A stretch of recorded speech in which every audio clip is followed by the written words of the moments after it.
spent the last week going through the top 10, my top 10 of every year lists, and top 25 of every decade. You can see the results of all those lists here. All the lists that I remade. There's over 100 lists I had to sit down and look at or remake. Alright, where are they? All of these lists. Top 10 of every single year since 1918. See? Top 10 of every single year. I made top 25 of every single decade since the 1910s. Every single year and every single decade. And after a week of going through hundreds of films, I finally remade my top 100 of all time. I made this list way back in 2020 when I first joined Letterboxd.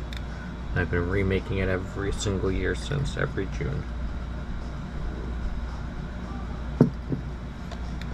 It's a fun little annual tradition I do at this point. Just seeing how my movie tastes change. I have a new movie in the top 10. Well, technically not new. I've watched it countless times. But finally decided it should just be in the top 10. Sorry, Parasite. It's a new movie in the top 10.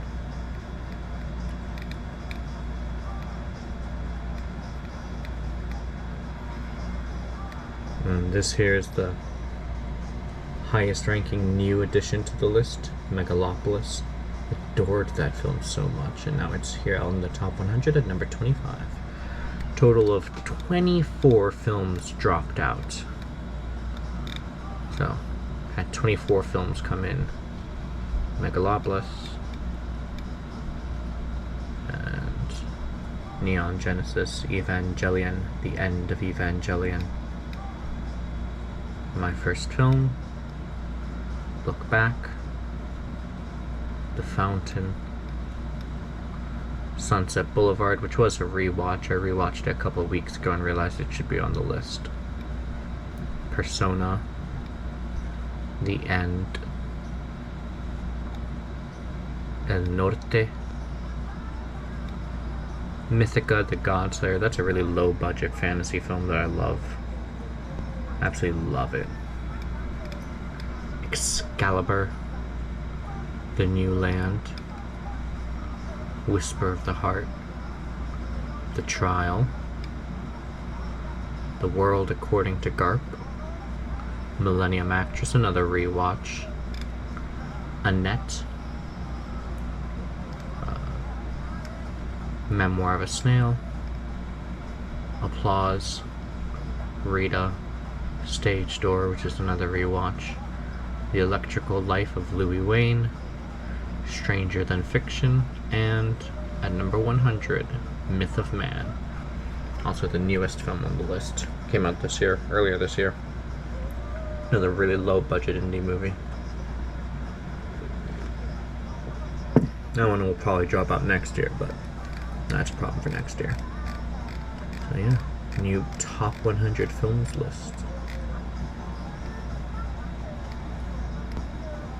That's the top 10, my 10 favorite films of all time.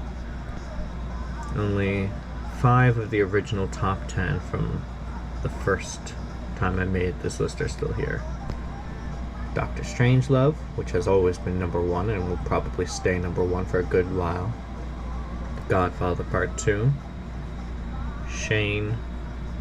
The Empire Strikes Back. And The Kid.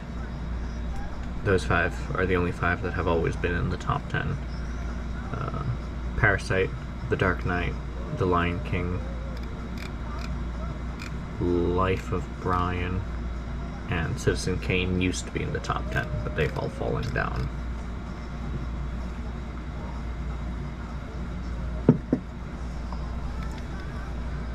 I think Limelight might join the top 10 with another rewatch, because I adored that movie. Might push The Kid out. But then I wouldn't have any silent movies in the top 10. That's not allowed. Joking, of course, depends on whatever.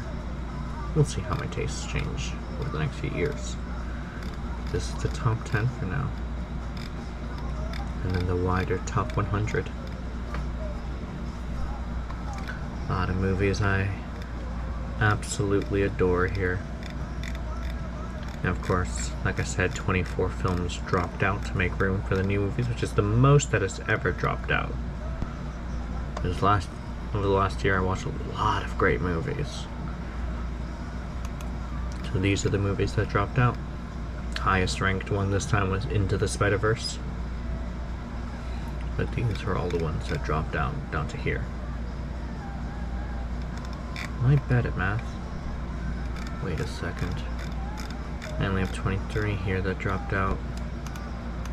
What did I mess up on? I messed up somewhere. I'll fix that later. Maybe I'm just bad at math. I'm probably just bad at counting. Alright, point is, new top 100, and I have to actually go in and fix the numbers. But yeah, the list itself is done. The next project I'm going to work on is making a special edition top 250 of all time, which I think I already have an idea of what films are going to be there, but I'll finalize it. That'll be for the next week though.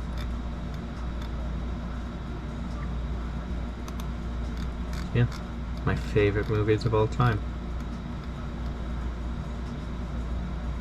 And the number 1 favorite movie of all time.